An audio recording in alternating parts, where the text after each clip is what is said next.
आप सभी विद्याभिलाषियों का मैं प्रतिभा मिश्रा अपने हिंदी विशेष यूट्यूब चैनल पर स्वागत करती हूँ। कुछ विद्याभिलाषियों के आग्रह पर मैंने यह वीडियो कक्षा 12वीं के लिए बनाया है। उम्मीद करती हूँ आप सभी के लिए मेरी यह छोटी सी कोशिश जरूर कारगर सिद्ध होगी।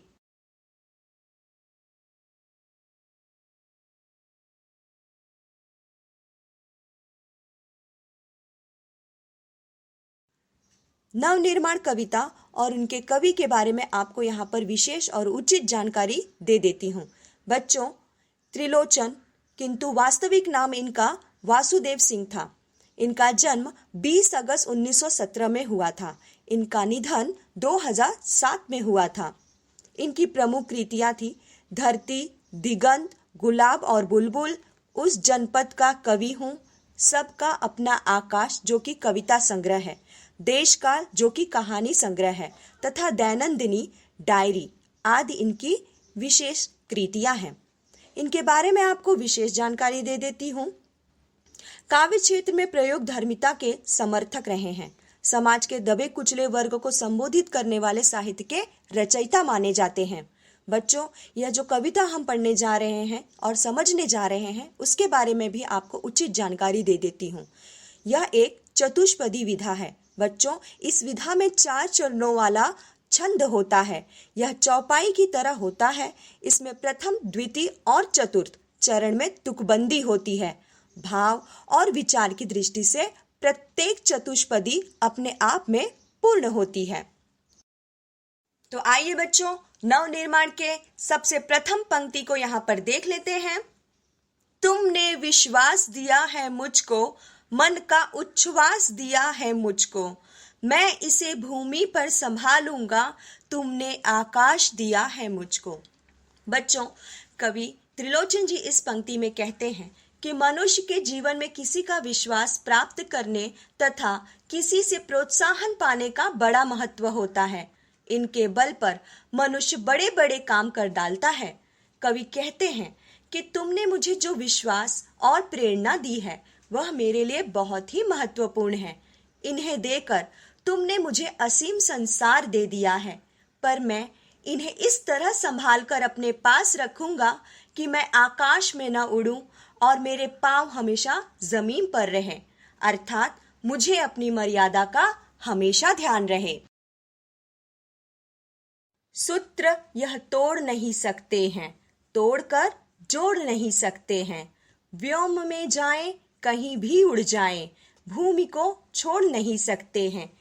कवि मनुष्य के बारे में कहते हैं कि वह चाहे कितना भी बड़ा क्यों ना हो जाए, आकाश में उड़ाने भरता हो या अन्य कहीं उड़कर चला जाए, पर अंत में उसे अपनों के बीच यानी धरती पर तो आना ही पड़ता है। कवि कहते हैं कि यह बात शाश्वत सत्य है। इस सच्चाई को कोई नियम तोड़ मरोड़ कर झूठा साबित नहीं कर सकता, अर्थात मनुष्य कितना भी आडंबर क्यों न कर ले, पर वह अपनी वास्तविकता को छोड़ नहीं सकता है। सत्य है, राह में अंधेरा है, रोक देने के लिए घेरा है, काम भी और तुम करोगे क्या, बढ़ चलो सामने अंधेरा है। कवि संघर्ष करने का आह्वान करते हुए कहते हैं कि आपकी राह अंधेरों से भरी हुई है। भले ही यह बात सच हो या आपकी प्रगति के द्वार को अवरुद्ध करने के लिए तरह तरह की कठिनाइयां रास्ते में आ रही हों, तब भी आपको संघर्ष के मार्ग पर रुकना नहीं है। अंधेरे में भी आगे ही आगे बढ़ते जाना है, क्योंकि इसके अलावा आपके सामने और कोई चारा भी तो नहीं है। कवि का कहना है कि संघर्ष करना जारी रखना चाहिए। संघर्ष से ही सफलता का मार्ग प्रशस्त होता है। बल नहीं होता सताने के लिए, वह है पीड़ित को बचाने के लिए।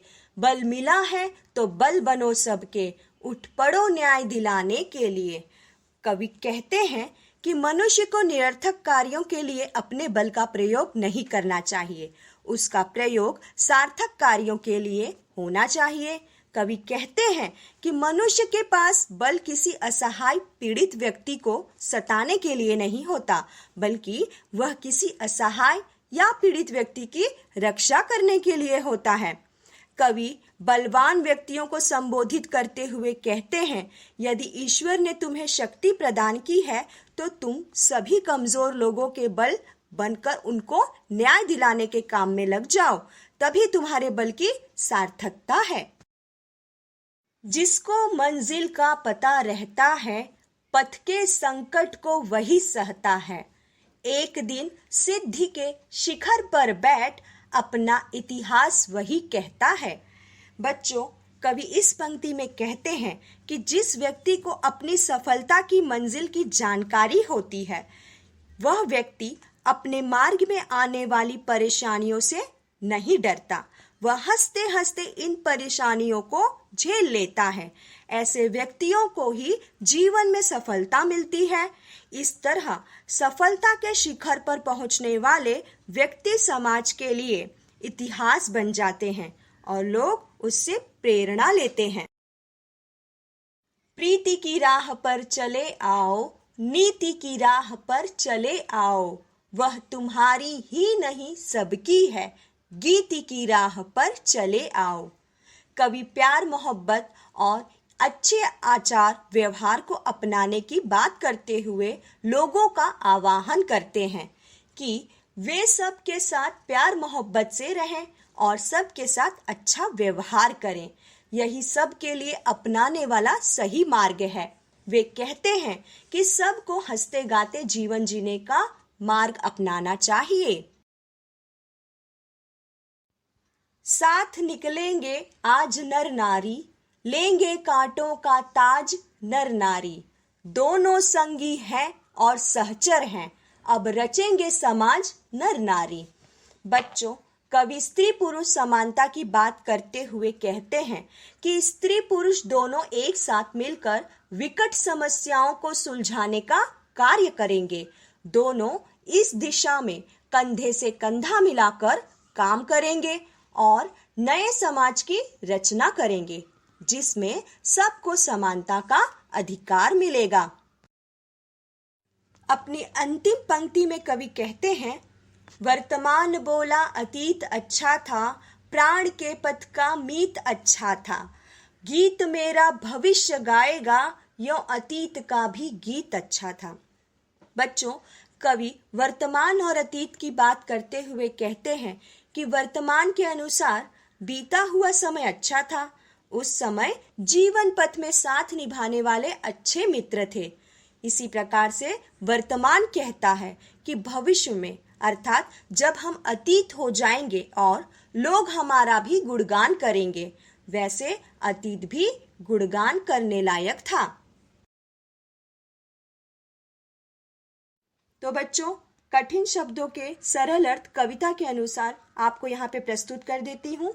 विश्वास, भरोसा, उच्छ्वास, यहाँ इसका अर्थ होगा बच्चों प्रोत्साहन अथवा ढाढ़स। व्योम, आकाश, सूत्र, नियम व व्यवस्था। भूमि, यहाँ इसका अर्थ होगा बच्चों आधार, घेरा, दीवार। प्रीति, प्यार। नीति, जनता या समाज के लिए निश्चित आचार व्यवहार। सहचर, साथ रहने और चलने वाला। रचना, निर्माण। अतीत, बीता हुआ। मीत, मित्र। बल, शक्ति अथवा ताकत। सताना, कष्ट या दुख देना। पीड़ित, जिसे सताया गया हो। बल बनना, मदद के लिए आगे आना। मंजिल, पड़ाव। पथ, मार्ग। यहाँ इसका अर्थ होगा बच्चों प्रयास करने का तरीका। सिद्धि, सफलता। शिखर, चोटी अथवा शीर्ष। तो बच्चों, यदि मेरी यह छोटी सी कोशिश आप लोगों को पसंद आई हो तो मेरे चैनल को सब्सक्राइब और लाइक ज़रूर कीजिए और अपने ज़रूरतमंद दोस्तों में शेयर कीजिए। धन्यवाद।